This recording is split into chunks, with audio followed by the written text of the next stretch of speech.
Olá, está começando agora mais um Da Sua Conta. No programa de hoje vamos falar sobre a redução dos juros do empréstimo consignado para quem é pensionista do INSS.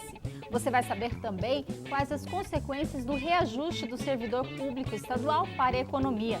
E no segundo bloco vamos saber como a seca do Nordeste está atingindo a mesa do trabalhador. O Da Sua Conta já está no ar. Os juros do empréstimo consignado de pensionistas do INSS caíram.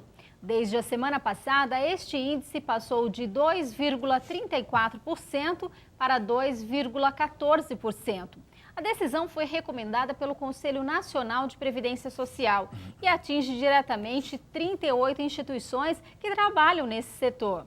Quem comenta o assunto é o economista Fábio Guedes. Olá, Fábio, tudo bem? Tudo bem, Maria. Bom, essa redução torna menos agressiva a ação dessas financeiras, que a gente sabe que tem como alvo prioritário justamente esses pensionistas, aposentados? Eu acredito não, Maria. Eu acho que nesse momento de queda dos juros no Brasil, e principalmente agora para o consignado, fica mais fácil, fica mais convidativos, né, convidativo para o pensionista tomar empréstimo.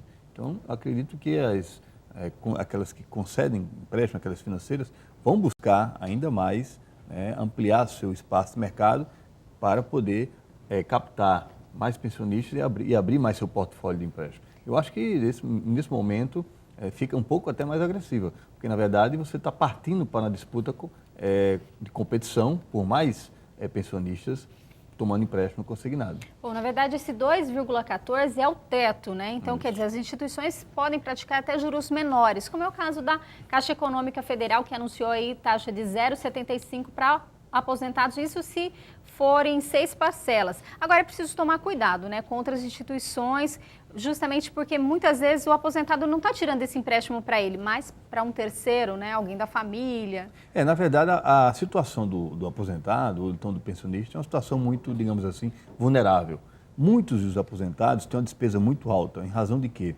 Porque chegaram num determinado momento em que a saúde está mais fragilizada e acaba se gastando muito com medicamentos, remédios e até mesmo consultas médicas. Então, nesse sentido, eles são presas fáceis para quem quer emprestar dinheiro. Outro também elemento que torna o aposentado bem vulnerável é porque, às vezes, as pessoas olham para os aposentados como pessoas que não têm mais, digamos, tantas ambições na vida. E a família acaba se cercando aquela pessoa, né, já que ela tem um recurso perene, que é uma aposentadoria, e acaba tomando emprestado, então mesmo se subsidiando dessa pessoa para poder, né, complementar a sua renda ou gastando a partir dessa renda que o aposentado tem. Então, de certa maneira, o aposentado é visto pelas financeiras, né, como uma pessoa muito fragilizada, que precisa de recursos em razão de gastos adicionais e que a gente sabe muito bem que a aposentadoria no Brasil é muito baixa. E, por outro lado, a própria família, que infelizmente muitas delas, né, sacrificam um pouco aquela pessoa que contribuiu tanto tempo e agora está no momento de gozo, né, de sua aposentadoria. Agora, no Fábio, quais os cuidados, né? A pessoa, na hora de tirar esse empréstimo, tem que primeiramente pesquisar, né? Porque existe essa diferença, né? Como a gente havia falado da Caixa Econômica, de taxas, né, entre as instituições. Existe, é muito difícil você pesquisar e para o aposentado ele vê as diferenças, né, fundamentais. Por quê? Porque geralmente os aposentados, eles, de certa maneira, Maria, eles já tiveram uma vida muito cansada, trabalharam muito.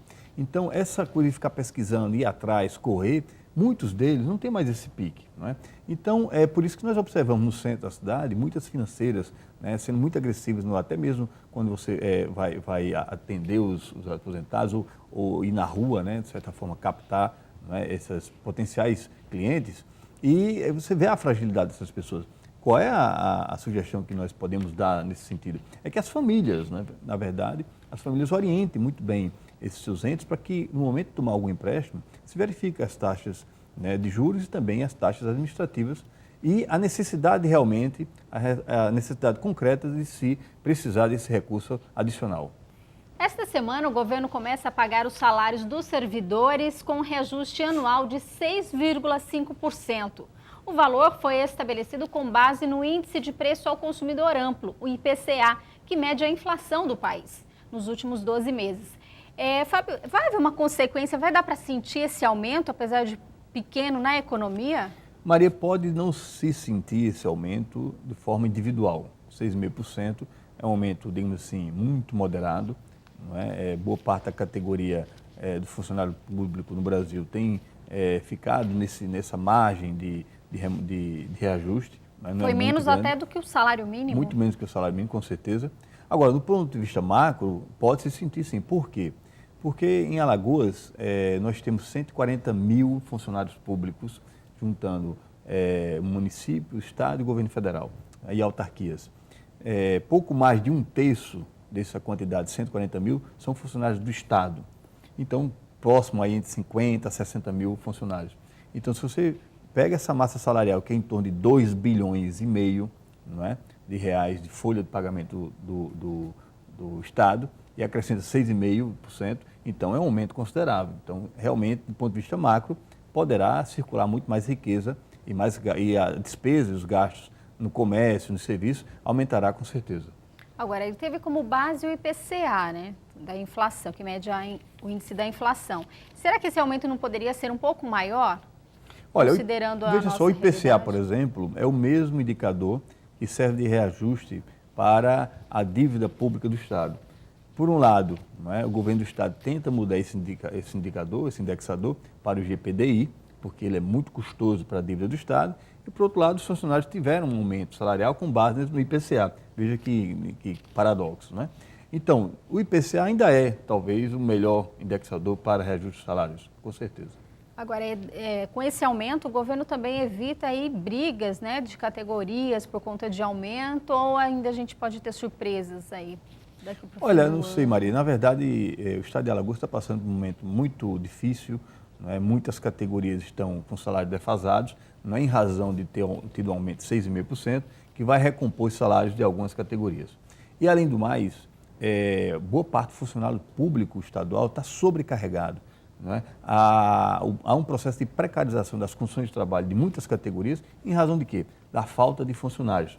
Se você for pegar, por exemplo, retirar da folha de pagamento do governo do Estado os pensionistas e aposentados, o número de pessoas que ficam em proporção à quantidade da população, nós vamos ver que há uma relação funcionário público, população em Alagoas, um dos menores do Brasil.